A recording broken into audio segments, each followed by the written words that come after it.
Dans ce cours, nous allons voir comment installer et utiliser le logiciel gratuit Spyboot. Donc Spyboot, déjà, c'est un logiciel de nettoyage qui va vous supprimer vos spyware. Donc des spyware, ce sont des logiciels espions qui vont essayer justement de récupérer vos identifiants, vos mots de passe, vous espionner sur Internet. Donc pour cela, il faut avoir ce type de logiciel pour vous protéger. Donc pour cela, je vais lancer Internet. Alors quel que soit le navigateur, que vous ayez Firefox, Google Chrome, Safari, Opera ou Internet Explorer, dans Google, on va taper Spyboot, donc S-P-Y, to spy en anglais espionner, B-O-T, et on valide avec Entrée.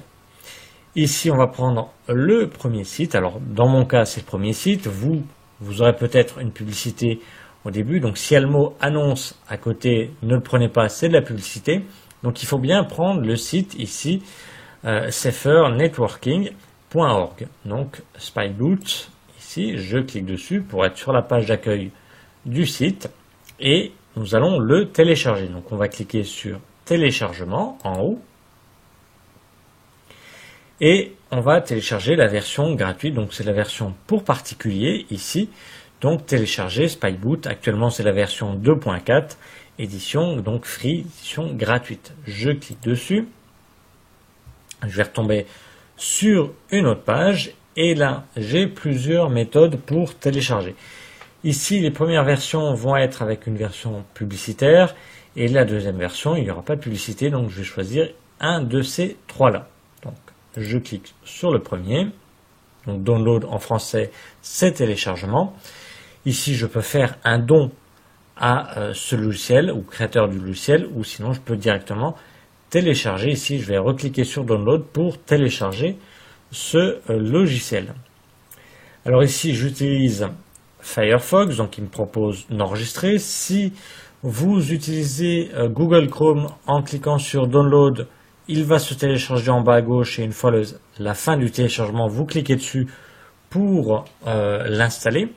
Si vous utilisez Internet Explorer, en cliquant sur Download, vous avez une barre qui est apparue avec trois boutons, Exécuter, Enregistrer ou Annuler. Donc là, vous allez cliquer sur Exécuter si vous utilisez Internet Explorer. Moi, j'utilise Firefox. J'ai choisi de choisir le dossier d'enregistrement, mais il y a moyen de lui dire à Firefox d'enregistrer automatiquement dans un dossier précis. Donc ici enregistré, je vais moi l'ouvrir, exécuter. Je peux fermer en attendant ma page internet, j'en ai plus besoin. Et il va s'installer. Donc là, on choisit la langue d'installation, donc français. On peut cliquer sur suivant, installer Spyboot pour un usage personnel, il n'y a pas de souci. On peut cliquer sur suivant. On laisse la case je veux être protégé sans avoir à m'en occuper moi-même, donc c'est coché. On peut cliquer sur suivant. On coche la case comme quoi on accepte le contrat ici qu'on a lu et accepté. C'est-à-dire que Spyboot est gratuit pour un usage personnel. Si on veut en faire un usage professionnel, il faudra payer la licence, ce qui est normal. Donc là, on peut cliquer sur suivant. Et là, c'est le récapitulatif de tout ce qu'on a fait avant. On peut cliquer sur installer. Alors après, l'installation est plus ou moins rapide suivant les performances de votre ordinateur.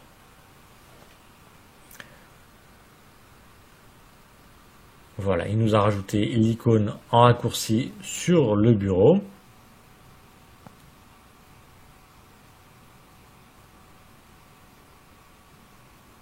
Il ne devra pas tarder à avoir fini son installation. Voilà. Alors, il faut toujours se méfier des cases qui sont précochées avant de cliquer sur terminer. Ici, ce qui est précoché, c'est que si je clique sur terminer, il va ouvrir le logiciel, donc c'est bon. Et si je clique sur terminer, il va en même temps faire une mise à jour, voir s'il n'y a pas ici de nouvelles mises à jour à installer. Donc je vais laisser ces deux cases cochées, comme ça il va à la fois ouvrir le logiciel et faire la mise à jour si besoin. Donc là je vais cliquer sur terminer et vous allez voir que Spyboot va s'ouvrir et va en même temps voir s'il y a une mise à jour à faire. Donc là, c'est ce qu'il est en train de faire. Et il me dit que l'ordinateur n'a pas encore accédé à l'ensemble des mises à jour. Donc je vais cliquer sur mise à jour, parce que là, il est en rouge. Et là, c'est plus ou moins rapide, suivant l'importance de la mise à jour et suivant votre connexion Internet, bien entendu. Alors, Spyboot, là, pour la mise à jour, il n'y a pas de souci, on est en mode normal. Mais pour l'utilisation plus efficace de Spyboot, il faudrait redémarrer votre ordinateur en mode sans échec, donc sans prise en charge réseau, pour un nettoyage plus efficace. Donc ici, pour l'instant, il télécharge la mise à jour. Donc ça dépend après de la mise à jour, c'est plus ou moins important et ça dépend de la performance de votre connexion Internet. Voilà, il a quasiment terminé de faire sa mise à jour. Voilà, la mise à jour a été effectuée. On peut fermer cette fenêtre et je vous conseille fortement d'utiliser donc Spyboot, mais plutôt en mode sans échec. Il sera plus efficace. Donc, pour l'utiliser, après, donc là je l'ai ouvert, admettons qu'on soit en mode sans échec, on va cliquer sur Analyse système, et ça, l'analyse va durer minimum une demi-heure, 3/4 d'heure minimum. Après, ça dépend des performances de votre ordinateur. Donc là, je vais cliquer sur oui, parce que je suis bien à l'origine du lancement de cette analyse. J'aurai une nouvelle fenêtre donc, qui apparaît et je vais cliquer ici sur lancer une analyse. Donc là, il me trouve des fichiers temporaires trouvés. Pour améliorer la rapidité de l'analyse, je pourrais cliquer sur nettoyer pour qu'il soit plus rapide. Sachant que normalement pour faire un bon nettoyage, il faudrait utiliser d'autres logiciels avant, comme par exemple CCleaner, qui s'occupe justement des fichiers temporaires et qui les supprime. Donc il faudrait plutôt utiliser CCleaner avant d'utiliser Spyboot pour que Spyboot soit plus performant. Donc ça on verra dans une autre vidéo comment installer et utiliser le logiciel CCleaner. Donc là pour l'instant Spyboot est en cours d'analyse, donc normalement pour une meilleure utilisation, une meilleure performance de Spyboot, il faut l'utiliser en mode sans échec et avant avoir utilisé CCleaner notamment. Donc là, quand Spyboot est en cours d'utilisation, c'est le cas, on ne fait rien à côté, on le laisse terminer. Donc voilà, il a quasiment terminé l'analyse ici spyware de l'ordinateur. On a la barre de progression qui est quasiment à 100% et on avait avant une estimation de temps. Alors il ne faut pas s'y fier à 100% parce que généralement Spyboot met 3/4 d'heure au pire à faire son analyse sur un ordinateur, mais ça dépend bien entendu de la rapidité de votre ordinateur, donc des performances de votre ordinateur. Donc là il termine, là vous voyez il nous affiche plus de 700 minutes alors qu'il a quasiment terminé, donc il ne faut pas s'y fier, je vous dis, ça prend bien 3/4 d'heure voire 1 heure sur certains ordinateurs. Voilà, Spyboot a actuellement terminé sa recherche de spyware. Ici on a le résultat qu'on peut faire défiler ici et il a trouvé actuellement 81 infections. Alors après les infections sont plus ou moins grandes. On peut agrandir ici notre fenêtre et aussi on a le niveau ici de la catégorie des infections. Donc vous voyez, il a trouvé plus de 80 résultats, 81 résultats, mais vous voyez dans la majorité des cas, c'est pas des infections très graves. Donc on va quand même lancer la correction, on va cliquer sur corriger la sélection parce que automatiquement il sélectionne toutes les infections et on va cliquer sur corriger la sélection. Et là il est en train de corriger donc ces 81 infections. Et quand il a terminé, vous voyez, tout est désélectionné et tout est coché en vert, c'est-à-dire que les 81 infections ont été supprimées et ou corrigées. On n'a plus qu'à fermer ici cette fenêtre et à fermer le logiciel. Alors si je ferme ici le logiciel, cette fenêtre, je vais remarquer qu'en bas à droite, dans la zone de notification, j'aurai Spyboot qui est toujours en cours de fonctionnement. Mais comme c'est la version gratuite, ça sert à rien qu'elle tourne pour rien. Je peux faire un clic droit et faire un clic gauche. Parce que la protection en temps réel n'est utilisable qu'avec la version payante. Donc ici, je vais faire un clic droit ici sur cette icône et quitter puisque j'ai la version gratuite. Je ne peux pas avoir la version temps réel, sinon il faudrait que je prenne la version payante. Voilà, nous avons vu comment installer et utiliser Spyboot version gratuite.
Voilà, Spyboot a actuellement terminé sa recherche de spyware. Ici, on a le résultat qu'on peut faire défiler ici.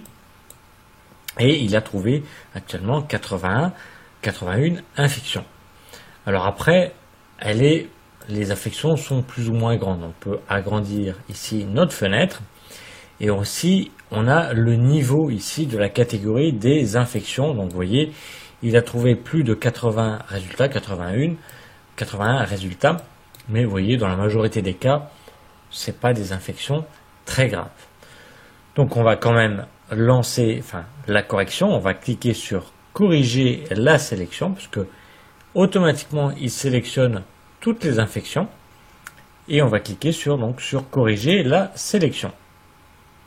Et là, il est en train de corriger donc ces 81 infections. Et quand il a terminé, vous voyez, tout est désélectionné et tout est coché en vert, c'est-à-dire que les 81 infections ont été supprimées et ou corrigées. On n'a plus qu'à fermer ici cette fenêtre et à fermer le logiciel. Alors, si je ferme ici le logiciel, cette fenêtre, je vais remarquer qu'en bas à droite, dans la zone de notification, j'aurai Spyboot qui est toujours en cours de fonctionnement. Mais comme c'est la version gratuite, ça ne sert à rien qu'elle tourne pour rien. Je peux faire un clic droit et faire un clic gauche. Parce que la protection en temps réel n'est utilisable qu'avec la version payante. Donc ici, je vais faire un clic droit ici sur cette icône et quitter, puisque j'ai la version gratuite. Je ne peux pas avoir la version temps réel, sinon il faudrait que je prenne la version payante. Voilà, nous avons vu comment installer et utiliser Spyboot version gratuite.